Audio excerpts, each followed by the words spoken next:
তোমার ছেলে তো মনে হলো খুব রাগ করেছে। তোমার মেয়ের জামাই তো দেখলাম খুব রেগেছে।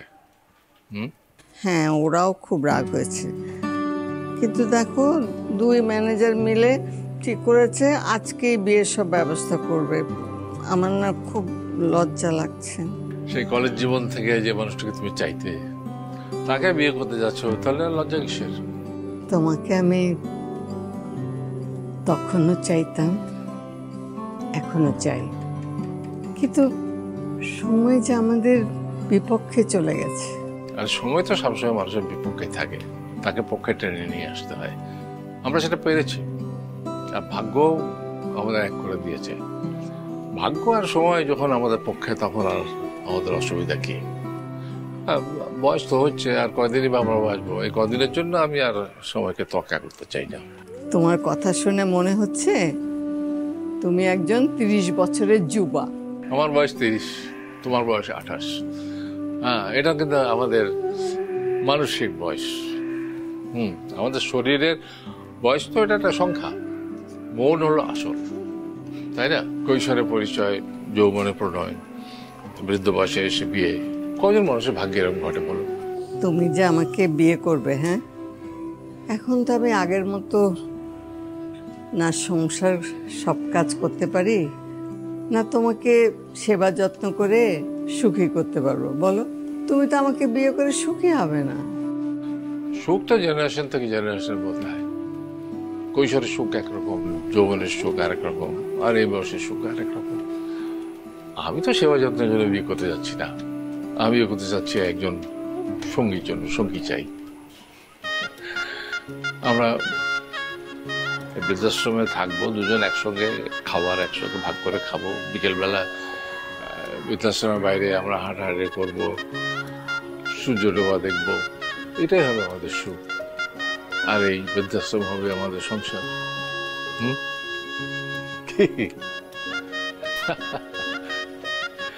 যে তোমার বাবা এই বয়সে বিয়ে করতেছে, তাহলে বুঝতে পারতেছো আমার বাবা মা কোনো জায়গায় যায় মুখ দেখাতে পারবে? আরে তুমি তো আছো তোমার আব্বা আমার মুখ দেখানো নিয়ে, আমি নিজে কিভাবে মুখ দেখাবো? আব্বা যে এই বয়সে এমন একটা কাজ করবে, এই বিয়েটা করবে, এই দুঃখ আমি কার কাছে বলবো বলো? তুমিও বিয়ে করবা? আমিও বিয়ে করবো মানে? তুমিও বিয়ে করবা মানে আমি মারা গেলে তুমিও বিয়ে করবা। তোমার বাবা যে কাজটা করছে সে কাজটা তুমিও করবা। তুমি তো তারই সন্তান, সামনের হাল যেদিকে যায় পিছের হাল সেদিকেই যায়। এই একদম ফালতু কথা বলো না তো। আমি এমনি আছি মহা টেনশনে, আর তুমি এরই মধ্যে আমার চরিত্র নিয়ে টানাটানি করছো। চরিত্র তো একজনের হয় না, চরিত্র জিনিসটা হলো বংশীয়। তোমার বংশ খারাপ, তোমার বংশের লোকজন এরকমই।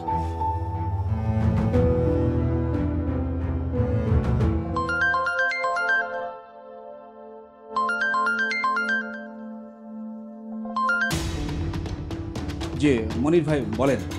হ্যাঁ শোনেন ভাই, আমার থানায় কথা হয়েছে, কাল সকালবেলায় বৃদ্ধাশ্রমে আমরা পুলিশ নিয়ে যাব। ওরা বুড়াবুড়িরা কেমনে বিয়ে করে সেটা আমি দেখে নিচ্ছি। আর শোনেন, আপনার বাবা আর আমার শাশুড়ি যে পরিমাণে অ্যাগ্রেসিভ হয়ে আছে, আমার তো ভয় লাগছে তারা আবার রাতে বিয়ে করে না পারে। আমি তো পারলে রাতেই যাই, কিন্তু কি করবো ভাই, পুলিশের তো জোরাজোরি করা যায় না। পুলিশ বলছে কালকে সকালে যাবে। ঠিক আছে। তুমি বৃদ্ধাশ্রমে পুলিশ আসতে বলেছো? হ্যাঁ আসতে বলছি। তোমার মা বুড়ো বসে যে নষ্টামি শুরু করছে সেটা তো আমি সহ্য করতে পারবো না।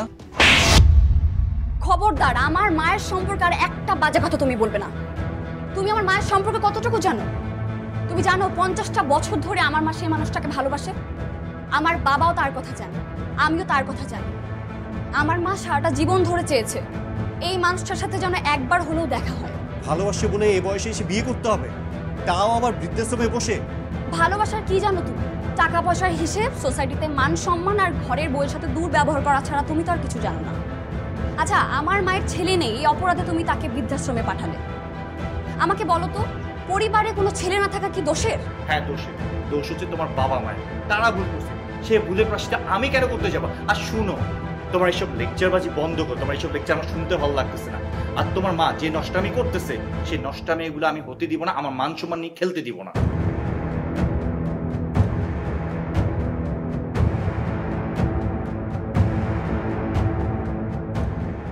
আল্লাহ, আমার কেন একটা ভাই নেই?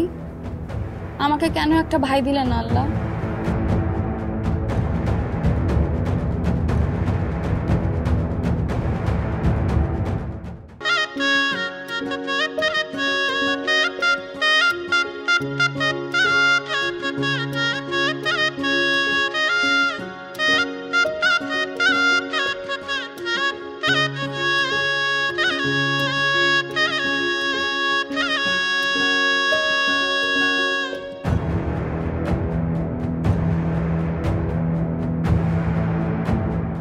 অফিসে দেখেছেন কেমন নির্লজ্জের মতো হাত ধরে বসে আছে?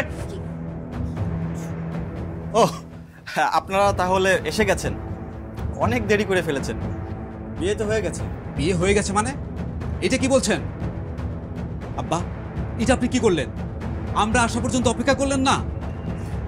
আপনি ওনাকে ডিভোর্স দিয়ে দেন আব্বা। আমার মান সম্মান কিছু থাকবে না, আমি কাউকে মুখ দেখাতে পারবো না, আপনার বৌমা আমার সাথে সংসার করবে না। আপনি এক্ষুনি ওনাকে ডিভোর্স দেন আব্বা।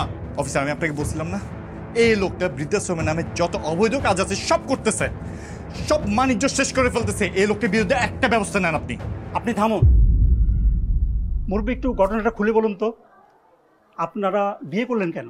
দেখুন অফিসার, আপনার প্রশ্নের উত্তর আমি দেব, তবে আমার একটা প্রশ্নের উত্তর দিন তো, যে বৃদ্ধ বাবা মাকে বৃদ্ধাশ্রমে পাঠালে যখন সমাজে মাথা কাটা যায় না, তখন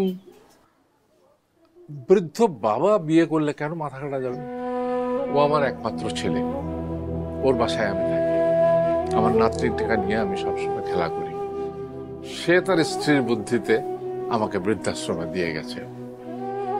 আর এই যে মহিলাকে দেখছেন, মিনতি, ইনি আমার বহু পূর্বের পরিচিত। প্রায় 50 বছর পরে তার সাথে আমার এই বৃদ্ধাশ্রমে দেখা হয়েছে। এর কোনো পুত্র নেই, এই একটি মাত্র কন্যা, আর ইনি হচ্ছেন ওনার জামাতা। এই জামাতা তার কন্যাকে বাধ্য করেছেন তার মাকে বৃদ্ধাশ্রমে পাঠাতে। এখন বলেন তো, যাদের ছেলে নেই তারা গিয়ে বৃদ্ধ বয়সে মেয়ের ওখানে না গেলে কোথায় যাবে তারা? কি ব্যাপার মনীষ সাহেব, আপনারা কি বলে আমাকে এখানে নিয়ে আসলেন, আর এখন কি শুনলাম? আব্বা, আপনি ওনাকে ডিভোর্স দিয়ে দেন, আমি আপনাকে বাসায় নিয়ে যাব। আমার বাসায় তুমি আমাকে নিয়ে যাবে? ওই বাসাতে আমি তোমাকে সেই ছোট্টবেলা থেকে বড় করেছি, বুঝলেন অফিসার? আমার এই ছেলেটা ভীষণ ভীতু, খুব ভয় পায়, সে একা থাকতে ভয় পায়, আর যখনই ভয় পায় সে আমাকে জড়িয়ে ধরত। আর সেই ছেলে কিনা আমাকে বৃদ্ধাশ্রমে দিয়ে গেছে। তুমি তোমার আম্মাকে বলো এই লোকটাকে ডিভোর্স দিতে। যদি না দে আমি তোমাকে ডিভোর্স দিব। আমি পারবো না, আমি বলতে পারবো না কাউকে কিছু। আমি যেহেতু আমার মাকে নিজের কাছে আশ্রয় দিতে পারিনি, সেহেতু তাকে ডিভোর্স দিতেও বলতে পারবো না। আমি তোকে বলতে হবে না রে মা, আমরা বিয়ে করিনি।